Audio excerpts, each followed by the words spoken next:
Paulinho, eu tenho um grande defeito, que eu sou um pouco positividade tóxica, eu acho. Eu acho que eu sou beira ao Delulu, assim. Geralmente, eu olho para as situações da minha vida e eu tendo a ver muito mais os lados positivos.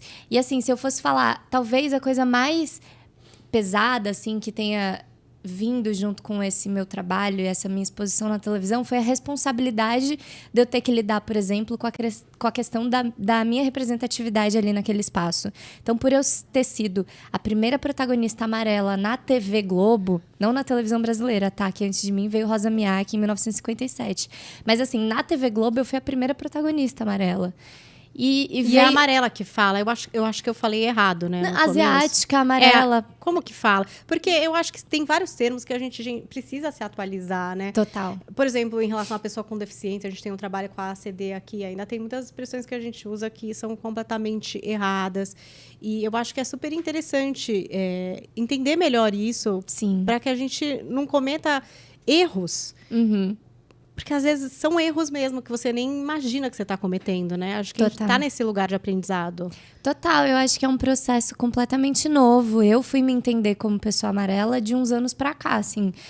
Foi no período da faculdade, 2013 para 2014, que eu entendi que eu não era branca, entendeu? Então, é uma discussão realmente nova, amplamente, assim, pro público, né? Então, por exemplo, uma coisa que eu acho que eu já posso dizer, assim, de cara é não chame ninguém de japonesa. Porque aqui no Brasil a gente tem imigração predominantemente japonesa, mas a gente tem imigração de coreanos, vietnamitas, chineses, assim, é uma gama muito vasta, assim, de ascendências ali do leste asiático, que tem esse fenótipo amarelo. Então, não chame de japonês, é a primeira coisa que eu posso dizer. Oriental, por exemplo, também é um termo que já está em desuso, porque tem várias correntes teóricas que falam que o oriental, essa lógica orientalista, é sobre uma exotificação de uma certa região do mundo. É uma lógica eurocentrada, branca. Então, oriental a gente já não utiliza também. Então, hoje em dia, a gente tem revogado esse lugar de asiáticos brasileiros e amarelos, né? São os termos mais corretos hoje em dia. E nesse lugar desse estereótipo e tal, como que veio brifado para você esse papel? Era para uma mulher amarela, uma jovem amarela, ou não? Ou era só uma menina? Eu tenho alguma curiosidade também sobre isso, porque o Felipe Rins esteve aqui e falou dessa questão do personagem, que é gordo, que é sempre o coadjuvante, melhor amigo do protagonista, que é engraçado, essa coisa que é o estereótipo mesmo que a gente vê sendo replicado, porque também só tem um personagem daquele, né? Então, daí parece que naquele único personagem... Né? O Bruno Fagundes também falou que é o gay único. Então, tipo, só tem um gay, então vamos pôr tudo que é característica que a gente imagina que é de gay naquela mesma pessoa, porque não tem uma variedade de personagens que são simplesmente, sei lá, dentistas, advogados. Como que veio esse briefing para você de Malhação? Já tinha essa questão da racialidade ou não? Já. Especificamente para Malhação Viva a Diferença, sim, a Tina era brifada, racializada. Ela já era uma personagem amarela de uma família de ascendência japonesa, especificamente. Então, ela veio assim, dessa forma. E eu acho que eu consegui essa oportunidade porque ela estava brifada, assim. Até então, eu não fazia, Paulinho, eu não fazia teste que era uma personagem tipo mulher. Não, uma menina da minha idade, ali, 20 anos, não fazia. Não fazia. Quando não chegou essa vilã para você, por exemplo, aí já é um outro lugar, porque você já tinha... Né, o seu trabalho e tal. Aí as coisas começam a ficar mais flexíveis, menos estereotipadas, você acha? Total. Eu acho que a minha construção como atriz desde 2017, dentro do audiovisual da televisão especificamente, foi de criar esse caminho das pessoas me verem como atriz. E ponto. E não uma atriz racializada, uma atriz amarela. Porque senão as oportunidades que iam me aparecer eram sempre dentro de estereótipo. Então, para uma pessoa amarela, o estereótipo para mulher é da pessoa fofinha, da pessoa que é quietinha, que é submissa, ou até hipersexualizada, que é um outro fator do estereótipo para mulheres asiáticas, né? Essa coisa desse imaginário sexual bem alimentado Fetiche, pela indústria. né? Exato. Alimentado pela indústria pornográfica. Até tem uma estatística que é das 5 palavras mais buscadas em sites pornô, 3 são relacionadas a pessoas amarelas, a mulheres amarelas. Então, é muito louco, né? Porque esse lugar do fetiche, da hipersexualização, é um recorte muito sobre a racialidade, sobre corpos que geralmente são abjetos na sociedade. Então, pessoas negras, pessoas amarelas, pessoas trans, tem esse lugar, né? E aí, dentro dessa lógica do audiovisual, eu olhava para essa falta de oportunidade em relação a atores e atrizes amarelas, eu falava, meu Deus, eu quero fugir disso. Eu quero que chegue personagem para mim que é só mulher. Porque até então, tem até uma história de um colega nosso, ator amarelo, que ele chegou para um teste, que o teste era homens de tantos anos, a faixa de idade dele. Ele chegou pro teste na frente, assim, da câmera, com os produtores de elenco e tal. Aí os produtores de elenco sentados na mesa viraram e falaram assim, gente, mas o teste era para homem. Quem que chamou ele? Meu Deus! Porque ele era asiático. Porque é isso. Pessoas amarelas não são consideradas pessoas, entendeu? Eu não sou mulher pro audiovisual.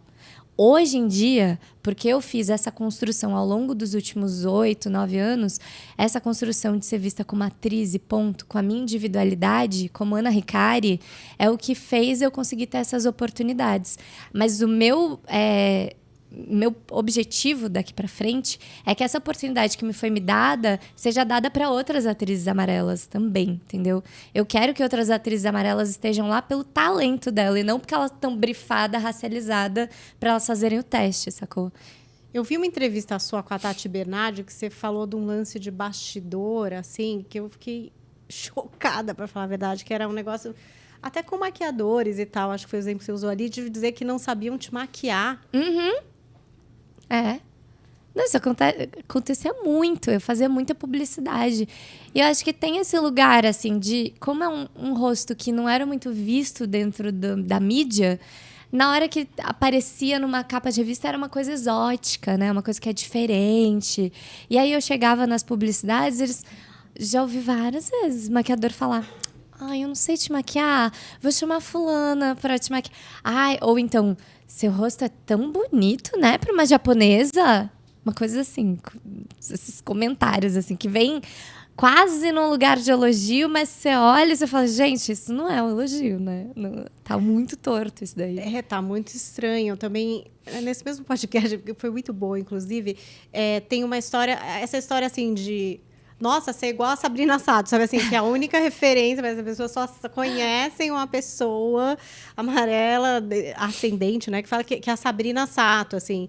E que não tem nada a ver, né? Obviamente, se a gente colocar uma do lado da outra, não tem nada a ver. Nada a ver. E eu achei muito legal que você também, por exemplo, no baile que teve da Vogue, que era homenagem a ícones do carnaval, você homenageou a própria Sabrina Sato. E não tem nada a ver, na verdade, é só a roupa mesmo, né? Que é a referência... isso te incomoda? E acontece ainda hoje? Muito, não, acontece... Gente, quem dera... Pô, se eu fosse parecida com a Sabrina Sato, eu tava feita a vida, né, gente? Que ela é uma deusa maravilhosa, mas assim, não tem nada a ver. Eu fiz uma capa pra revista Marie Claire, junto com a Sabrina. E na foto da capa, eu tô com a carinha assim do lado dela. E eu olhei essa capa, no dia que eu olhei, que eu recebi a revista física, né, na minha mão, eu falei, realmente, gente, eu não tenho nada a ver com a Sabrina. Quem dera, se fosse filha dela, né, fosse parecida, mas não tem.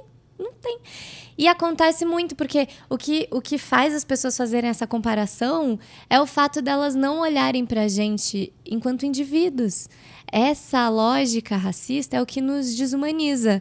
Faz as pessoas olharem só para o nosso fenótipo, faz a leitura só do nosso fenótipo e não vê quem a gente é, de fato, né? E aí essa comparação sempre rola. Eu acho que pessoas negras passam por isso o tempo inteiro. Quantas vezes um homem negro não foi chamado de, sei lá, Will Smith, entendeu? Porque só porque é negro, entendeu? Não tem nada a ver. Mas, olha lá o Will Smith. Isso acontece o tempo inteiro com pessoas racializadas e isso não acontece com pessoas brancas. Porque alguém já te chamou de, sei lá, Carolina Dickman? Não, é Maria, inclusive, vocês podem começar a me chamar de Carolina de Natalie Portman, que eu acho que é onde eu tô mais similar. Mas assim, mais não, mas não tem, é não raro, tem, isso não acontece. acontece. A não ser que você seja realmente, né, muito parecida, mas não é uma coisa tão genérica. E ninguém fica querendo também criar essas pontes o tempo inteiro, né? Exato. Ah, nossa, você é parecida com... Não, não é uma coisa que as pessoas costumam fazer para botar todo mundo ali no mesmo grupo, né? Eu acho que é isso. As pessoas têm que botar na cabeça delas que essa lógica de fazer essa comparação e essa aproximação é sobre a desumanização. Você não está enxergando o indivíduo que está ali na tua frente. Você está enxergando só a raça dele. Por isso que as pessoas fazem essa comparação. É tão idiota.